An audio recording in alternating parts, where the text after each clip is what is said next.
I found these vintage beat-up side tables for cheap on Craigslist. Since they are very old, I was careful in transporting them back to the studio. We are going to refurbish them back to life and completely transform them into a modern computer desk with built-in speakers, phone charger, and bookshelf. And this stunning transformation is brought to us by Squarespace. This is gonna be bonkers. I think I've got a really good game plan on how to turn these two side tables into a desk. I've got plans for all these little cubby holes. We'll get to that in a little bit. It appears that these are made out of solid white oak. That gives us a lot more options. We don't have to worry about veneers and stuff like that. They're not tall enough to be a desk. First thing I gotta do is extend these legs. I wanna respect the original design as much as possible, so we're gonna reuse the legs that we cut off and just extend them by adding some wood here. But before I do that, I need to sand these guys down flush.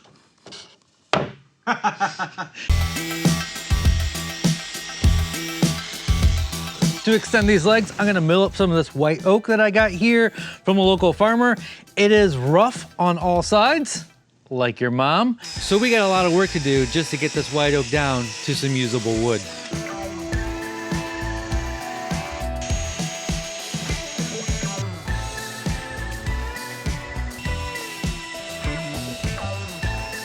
Since I don't have any white oak that's 2 inches thick, I'm just gonna glue these guys up like so.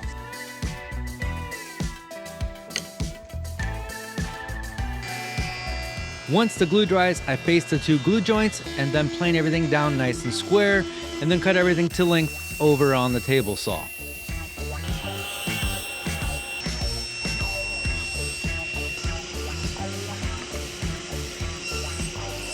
So I cut a little rabbet on the end of all the leg extensions, and that rabbet is just gonna be a little decorative breakup between the three sections of the leg. Since it's not one long continuous grain, it would look weird if everything was just butted up and you just saw a weird line in there.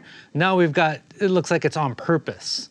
So I gotta figure out how to connect these.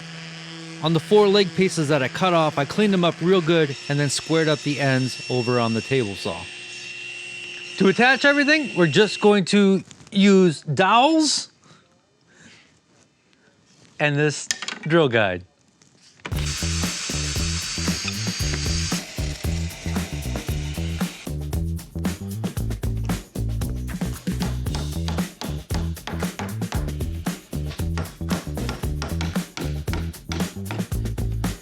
Whew, so close to making a fatal flaw.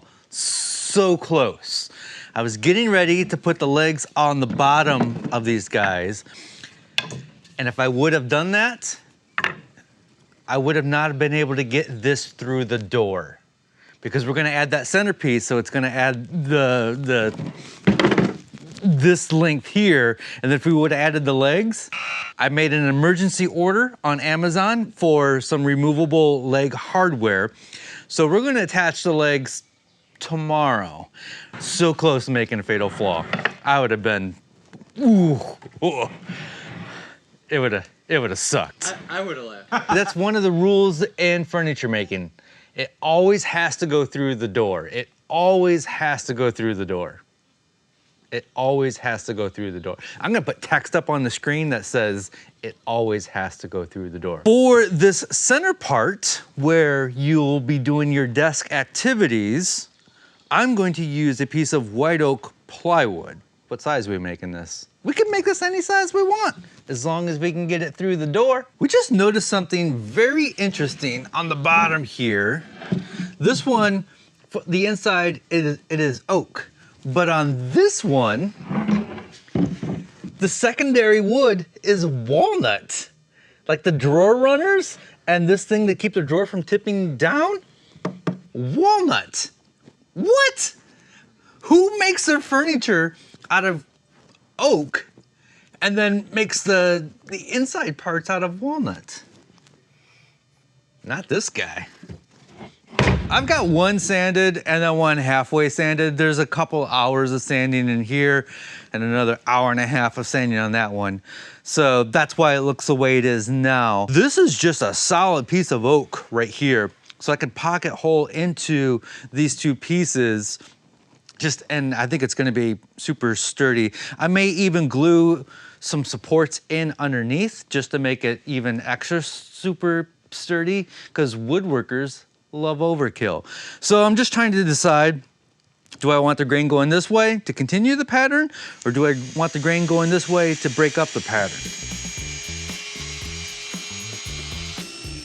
I cut some solid oak for the edge banding because it's gonna be a desk. I want the front of it to be solid oak so it can take nicks and hits and all that. In my office, I made my desk, my office chair is getting slammed up against it and it's just full of nicks, and it's got a good patina over time. I've got edge banding in the front and the back because sometimes you don't want a desk up against the wall and you want it in the center of the room. So I want the back of this to look good as well.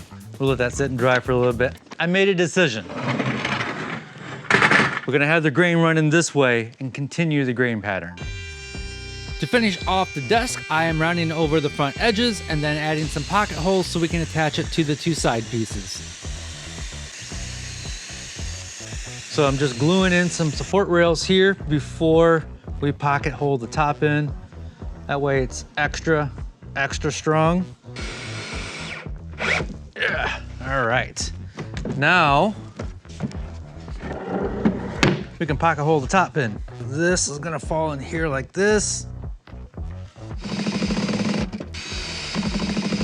We got that secured, all connected together, but I do want to add a support going this way so when you pick up the desk from one side, it doesn't want to split at those joints there. Let's call it a cross support. We need to add a cross support. Down in the comments, let me know where you're watching this video. Be honest, are you watching at work, on the toilet, at home, in the car? I want to know. And then screw in the support piece.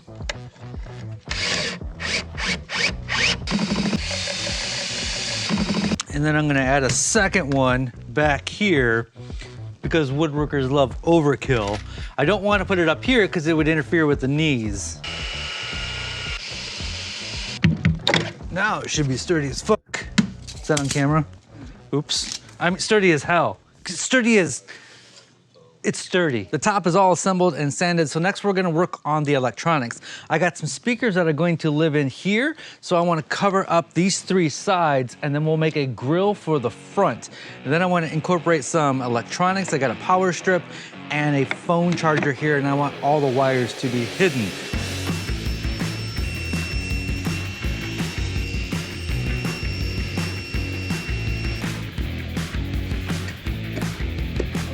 Oh man, it fits so good.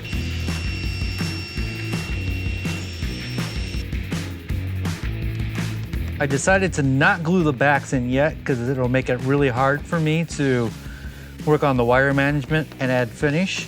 We're gonna add some grommets and a power strip. Now, I've been making this so the back looks just as good as the front in case you wanted to put this in the middle of a room. And I'll turn this around and show you what we've got. If I lift this up, the grommet on the top, I'm gonna put it right here, as well as the power strip. That way, the power strip is not visible in the back, and then we'll have the speakers come through here and go, yeah. So everything, all the nasty wireness will be hidden, but when you crawl underneath the desk, you'll still be able to plug things in and do your biz. Do Your Biz is the name of my new album. Do Your Biz by Funky D and the Make Something crew.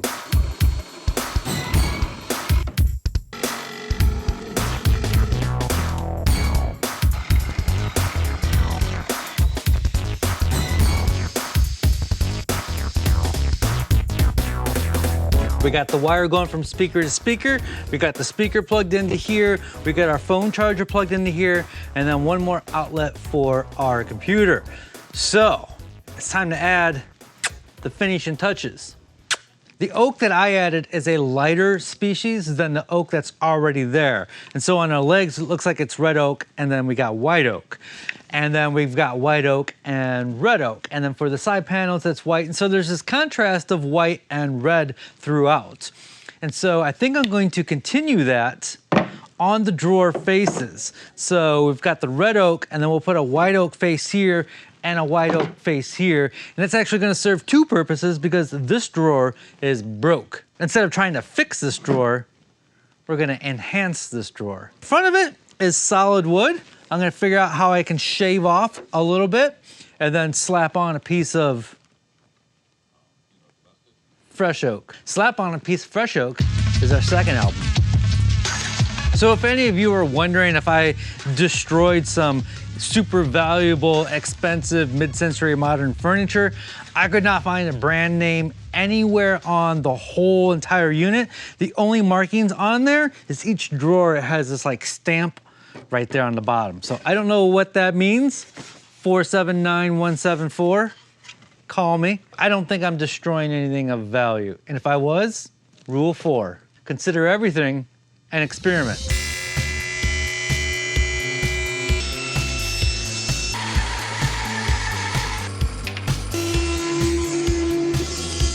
The designer in me really wants to make handles for this, but I also really want to honor the original design.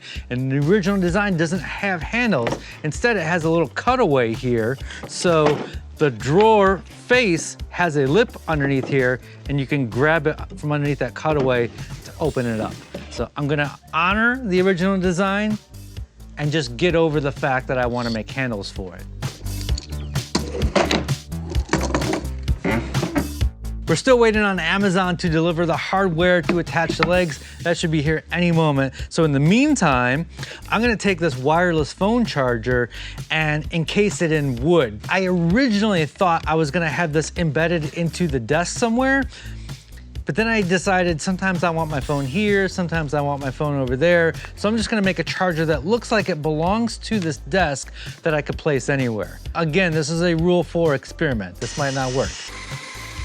I'm using some leftover oak from the previous cuts, and the thought is if I can make some veneer that is thin enough, the charger will still work behind that veneer.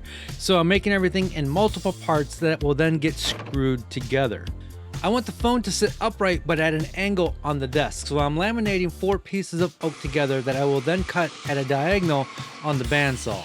And then I'll use this sketchy method to get a perfectly flat face.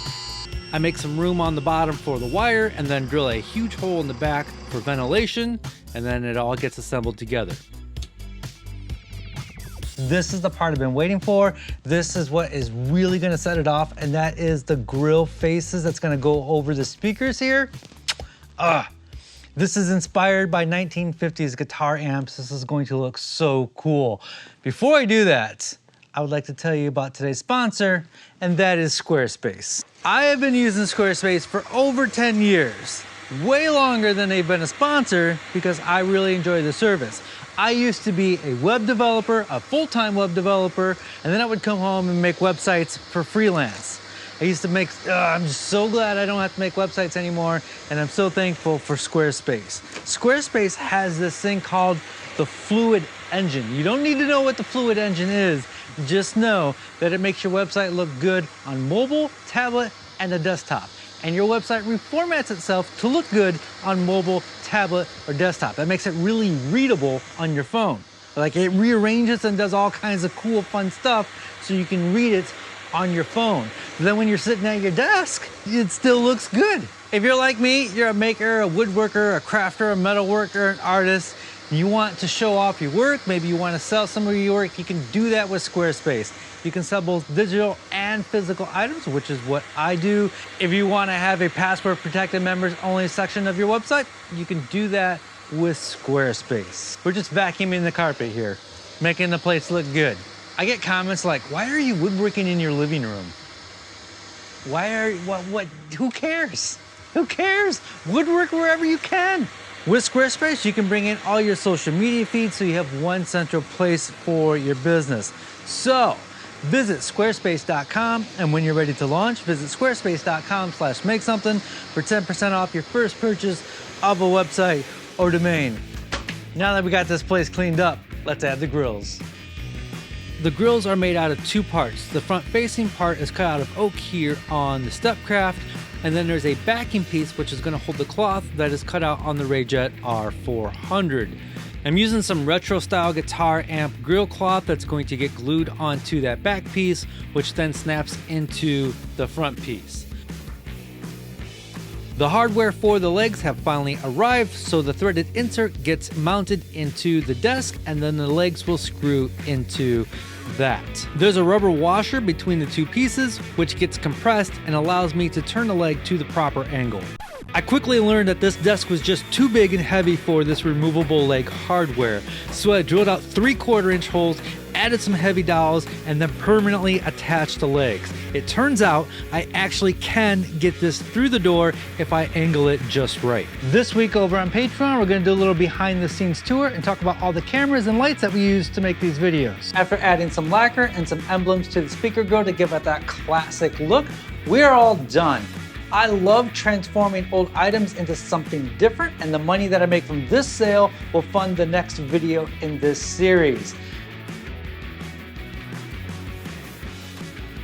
As always, be safe, have fun, stay passionate, and make something.